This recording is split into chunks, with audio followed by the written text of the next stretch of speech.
Well, I think what we are seeing is first day, empty streets. We have to be reminded that this lockdown is only for 7 days, and therefore it remains to be seen over this week, whether the army, the border guards can actually, keep people away from the streets. We have to first go back to understand, why this sudden escalation of infections occurred.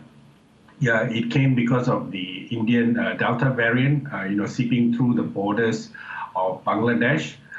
Even though there was strong border control, people continued to move over, and they brought some of the, infections away from the border areas into the heart of the city. And because of this, Bangladesh is having a challenge right now. And we know that the cities are densely populated. How difficult will it be for residents to comply? What exceptions are there for leaving home? Well, essentially, health workers, those who are providing health support, they can move, and also for essential services. For this week, it's all around the curfew times.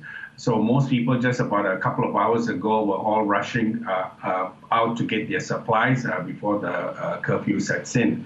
And this is only the first day. We will have to see how it pans out over the week. But the more important question is 1 week enough to really bring down the infections?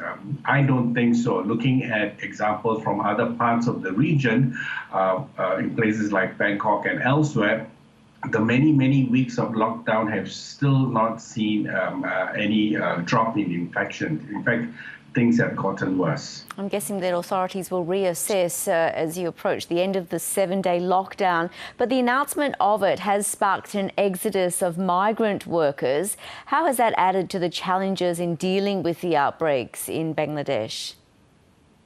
Well, I mean, it's really very sad because most of the migrant workers came into the city. They are in the informal sector. In the last months and weeks, we have seen especially women and girls who work as domestic help. Almost 85% of all domestic help in Bangladesh, Dhaka in particular, are women and young girls. Since the start of the crisis, the affluent families that hired them have asked them not to come to work. So they have been, living on very little savings and now borrowing money.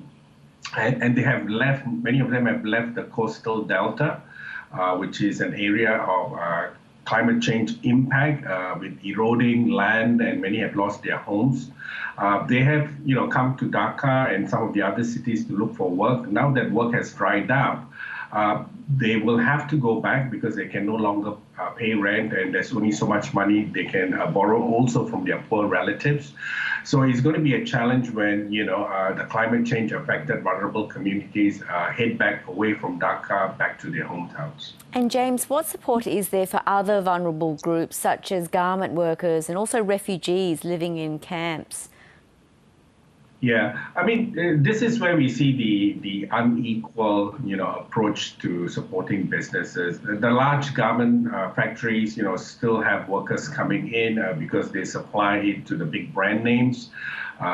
We wonder at this stage, when many people work from home all over the world, whether, garment workers should be exposed to that kind of risk, continuing to work in close proximity.